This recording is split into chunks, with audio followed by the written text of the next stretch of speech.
Noong panahon ng Cold War, lumika ang USSR ng mga kakaiba, matindi at lubos na lihim na mga makina, mga proyektong ipinapakita kung gaano kalayo handang lumampas sa hangganan ng mga engineer ng Soviet. Mula sa mga flying submarine, higanting eroplano na kasing laki ng mga tangke, hanggang sa mga misteryosong proyektong pandagat at mga space shuttle na ngayon ay iniwan na lamang sa disyerto at tuluyang nakalimutan. Ngayong araw, ipapakita namin sa inyo ang 10 sa lihim na Soviet machine na minsang nagbigay sa Russia ng matinding kalamangan, subalit itinago sa mata ng buong mundo. Pero bago natin simulan yan, kung bago ka pa lamang sa aming channel, huwag mo sana kalimutan na mag-subscribe para naman lagi kang updated sa mga ganitong uri ng video. Number 10. K148 Yekaterinburg. Sa ilalim ng nagyayelong tubig ng Arctic, tahimik na nagkukubli ang K148, isa sa mga pinakanakakatakot at pinakakilalang likha ng Soviet Navy. Bahagi ito ng Delta IV class nuclear-powered ballistic missile submarine, mga barkong pandigma na ginawa para sa isang layunin: mabuhay sa ilalim ng dagat at maglungsad ng malupit na ganting atake kapag kinakailangan. Sa madaling salita, isa itong tahimik na pandurog ng mga lungsod at kayang manatiling nakatago sa ilalim ng dagat sa loob ng ilang buwan nang hindi natutuklasan. Subalit noong 2011, ang barkong ito na noon ay tinuturing na isa sa mga pangunahing simbolo ng Northern Fleet ay nasangkot sa isang nakakatakot na insidente kahit panahon ng kapayapaan. Habang sumasailalim sa maintenance sa Roye Sakova, biglang nagkaroon ng sunog at mabilis na kumalat patungo sa harapang bahagi ng submarino. Eksakto sa lugar na kung saan naroroon ng mga missile silos. Ayon mismo sa opisyal na payag, tinanggal na raw ang mga missile bago magsimula ang sunog. Subalit maraming eksperto ang nag-aalinlangan sa payag na ito. Ilang oras na umakyat ang makapal na usok sa kalangitan ng Arctic, habang ang mga radiation monitor sa Murmansk ay nakapagtala ng biglaang pagtaas ng radiation level. Kung umabot ang apoy sa mismong bahagi ng mga missile, maaaring nangyari ang isang sakunang mas malala pa sa Chernobyl. Sa huli, napula rin ng sunog, subalit malubhang naging pinsala ng Yekaterinburg. At tulad ng inaasahan sa kultura ng matinding lihim ng military ng Russia, ito ay pinagawa, pinatahimik at ibinalik sa serbisyo, habang maraming detalye ng insidente ay tuluyang ibinaon sa military secrecy. Number 9. 2B1 Oka. Pagdating sa labis at halos kakaibang firepower ng Cold War, kakaunti lamang ang mga makinang maiyambing sa 2B1 Oka. Isa itong napakalaking self-propelled heavy mortar na idinisenyo upang magpakawala ng 420mm ng mga bala na layong umabot ang ilang dosenang kilometro at posibleng may dalang nuclear warhead. Itinayo ito sa chassis ng T-10 heavy tank, kilala bilang Object 273, at mayroong bigat na humigit kumulang 55 tonelada. Ang baril nito ay halos 20 metro ang haba, mas mahaba pa sa isang truck. Sa rate of fire na isang bala kada 5 minuto, malinaw na hindi ito pangkaraniwang artillery. Binuo ito noong unang bahagi ng 1950 bilang bahagi ng programang nuclear artillery ng Soviet Union. Ang ideya, lumika ng mobile weapon system na kayang magpaputok ng tactical nuclear warhead ng malalim sa teritoryo ng kaaway. Subalit dahil sa matinding recoil, technical na problema at pagiging hindi practical, tuluyang ibinasura ang proyekto at opisyal na itinigil noong 1960. Imagine mo ang isang truck vehicle na kasing laki ng isang gusali, may kanyon na mas mahaba pa sa isang truck, at mga bala na tumitimbang ng daang-daang kilo, idinisenyo hindi lamang para umatake, kundi para takutin ng kaaway sa mismong itsura pa lang. Number 8. Soviet Air Force.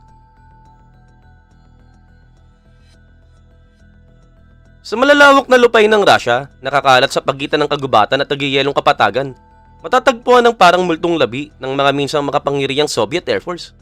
Daang-daang iniwang helicopter at jet, ang ngayon ay kinakalawang na lang, nakapark pa rin sa mismong lugar kung saan sila huling ginamit. Ang mga tinatawag na helicopter graveyard na ito ay tila mga bukas sa sementeryo ng Bakal, isang post-industrial open-air museum ng Cold War.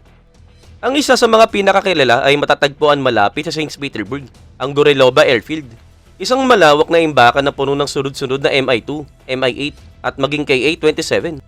Noon ang mga makinang ito ang nagdadala ng mga sundalo, kargamento at nagsasagawa ng mga patrol mission.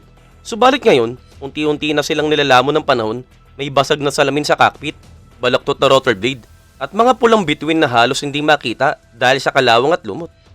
Ayon sa mga lokal, sa mainit na araw ay maaamoy mo pa rin ang langis at hydraulic fluid na para bang handa silang umandar anumang sandali.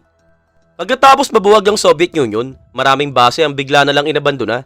Tumigil ang maintenance, ninakaw ang mga piyesa, at ang mga dating lihim na technology ay iniwan na lang sa ulan, yebe at hangin. Ang ilang airfield ay naging junkyard na kung saan pinagkukunan ng piyesa ang mga natitirang eroplano. Ang iba naman ay naging paboritong lugar ng mga lalakbay at photographer. Mula sa itaas, makikita ang mga ito na parang nagyelong armada. Ang mga rotor at pakpak ay bumubuo ng kakaibang geometric pattern sa basag na asfalto. Isa itong hindi sinasadyang monumento ng sobrang production ng Soviet Union. Libo-libong aircraft na ginawa para sa digmaang hindi kailanman nangyari. Number 7 is Smirnik Air Base. Mas lalong nakakakilabot ang Smirnik Air Base dahil sa kinalalagyan nito malayo sa Moscow at sa mismong gilid ng Russia na kung saan minsan ay pinakamainit ang tensyon ng Cold War. Sa Sakhalin Island na kung saan malapit pa ang Japan kaysa sa Kremlin, tahimik na nakatayo ang base na ito bilang saksi sa dating lakas ng himpapawid ng Soviet Union. Noon puno ito ng mga interceptor aircraft na handang humarang sa mga bomber ng Amerika. Subalit sa ngayon, isa na lamang itong maulap at tahimik na kapatagan na kung saan ang mga abandonadong eroplano ay parang lapida ng isang nakalimutang panahon. Ang kasaysayan ng Smirnik ay umaabot pa sa unang bahagi ng ika-20 siglo noong ang reyong ito ay nasa ilalim ng pamamahala ng Japan. Pagkatapos ng ikalawang digmaang pandaigdig, inagaw ito ng Soviet Union at ginawang strategic airfield. Sa kasagsagan ng Cold War, naka-station dito ang mga Yak-28P Firebar at kalaunan na yung mga MiG-23 Flagger bilang bahagi ng defensive line sa kahabaan ng Pacific border. Ang kanilang mission ay protektahan ng himpapawid sa ibabaw ng Sea of Okhotsk at bantayan ang galaw ng mga puwersang Amerikano. Sa loob ng maraming dekada, ang liblib na base na ito ay isa sa mga mata ng Soviet Union sa Pacific, isang lugar na bihirang makita ng mga sibilyan. Subalit matapos bumagsak ang USSR na wala ang kahalagahan nito, unti-unting nawala ang mga eroplano, umatras ang mga tauhan, at binawi ng kalikasan ng runway. Ayon sa mga bumibisita sa Sakhalin, makikita pa rin doon ang mga iniwan na MiG, ubad na piyesa, nagyayelong cockpit, at mga kupas na sagisag ng Soviet Union na halos natabunan na ng putik at dumi. Number 6, 1K-17 Shati.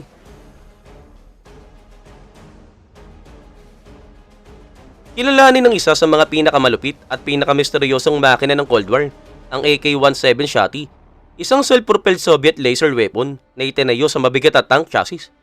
Sa halip na bala, rocket o granada, ang mga vehicle na ito ay dinisenyo upang pabulagin at sirain ang mga optical system at electronic ng kalaban gamit ang pinakamalakas na laser beam.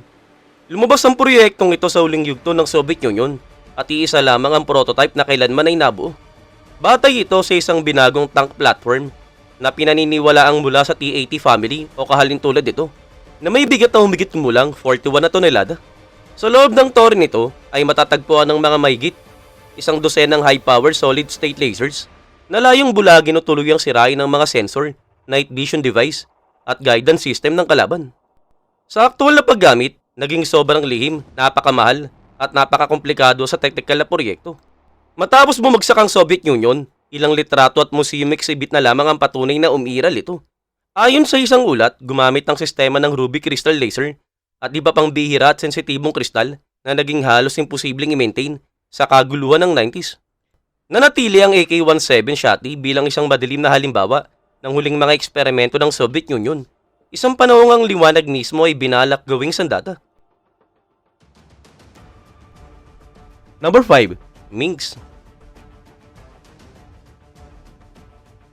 Ang dating Soviet aircraft carrier na Minsk, bahagi ng Kiev class, ay matatagpuan ngayon bilang isang nabubulok na relic sa loob ng isang artificial na lagoon sa China.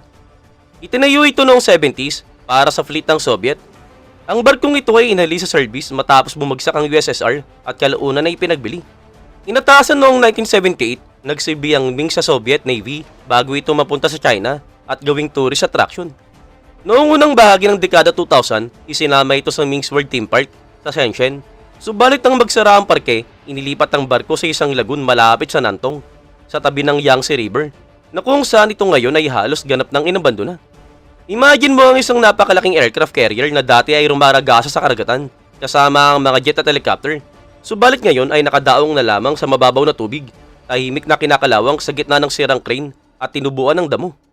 Ang mga photographer at mga lalakbay na nakasakay dito ay nagkwento na parang multong mga tanawin, mga lumang fighter jet, rocket launcher, nagbabalat na pintura at mga basag na bintana. Noong August 2024, isang sunog ang nagdulot ng mas matinding pinsala na lalo't pang nagbigay ng pagdududa sa magiging kapalaran ng barkong ito. Mula sa simbolo ng kapangyarihang pandagat, ang Mings ay isa na ngayong tahimik na alaala ng isang imperyong lumubog kasama ang kanyang panahon. Number 4, M15 Belpegor. Kakaunti lamang ang mga vehicle ng aviation, ang mga eroplano na ganito ka-weird at parang isinumpa gaya ng M15 Belpegor. Ipinangalan ito sa demonyo ng invention at bagay na bagay ang pangalan sa sobrang clumsy at hindi practical eroplano na ito. Ang M15 ay isang jet-powered biplane, isang kakaibang tangkang pagsamahin ng Soviet Union, ang technology ng Cold War at agriculture. Noong 70, naghahanap ang USSR ng kapalit para sa tumatandang AN-2 crop duster. Subalit sa halip na gumawa ng simple at subok na disenyo, nagpa siya ang mga engineer ng PZL Melik sa Poland sa ilalim ng Soviet supervision na bumuo ng kauna-unahang jet-powered agricultural aircraft sa mundo. Ang resulta ay parang metallic fever dream, dalawang pakpak na magkapatong, isang bilugang katawan, at isang napakalaking jet engine na nakapatong sa ibabaw ng cockpit. Sa papel, revolutionary, sa aktwal na paggamit, isang ganap na sakuna. Sobrang lakas itong lumamon ng fuel, nakakabingi ang ingay, at ang matinding turbulence mula sa jet engine ay halos ginawang imposible ang eksaktong pag-spray. Sa ilang pagkakataon, ang init ng makina ay sinusunog pa ang kemikal bago ito makarating sa lupa. May biro pa ang mag-asaka na ang Belpegor sa ulap lang ang nag-aabuno at hindi sa bukid. Humigit kumulang 175 unit lamang ang nagawa at pagsapit ng kalagitnaan ng dekada 80, karamihan ay inalis na sa serbisyo. Isang malinaw na patunay na kahit ang mga demonyo ng innovation ay mayroong hangganan. Number 3, Lone Class Ekranoplan.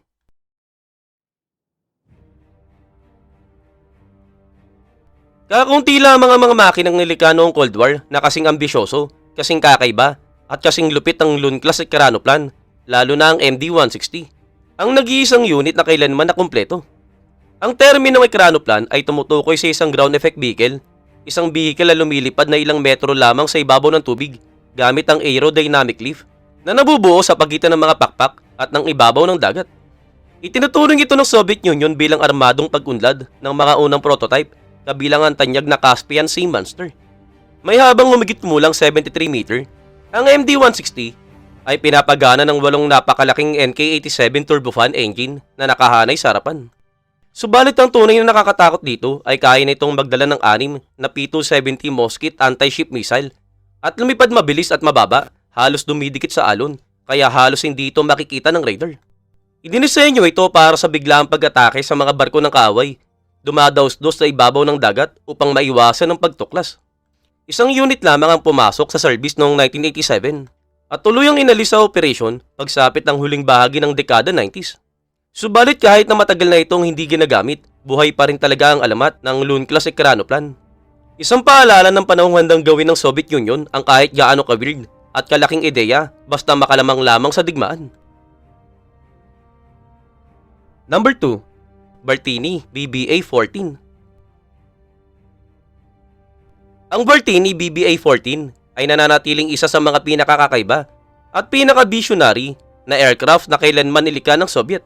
Binuo ito noong unang bahagi ng 70s ni Robert Bartini, isang Italian-born na Soviet aircraft designer na kilala sa mga ideyang lampas sa technology ng kanyang panahon.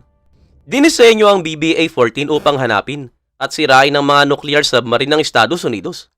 Isa itong amphibious aircraft na kayang mag-operate mula sa dagat, lupa at himpapawid at ayon sa plano, hindi na kailangan ng runway dahil may kakayahan sana itong mag-vertical takeoff.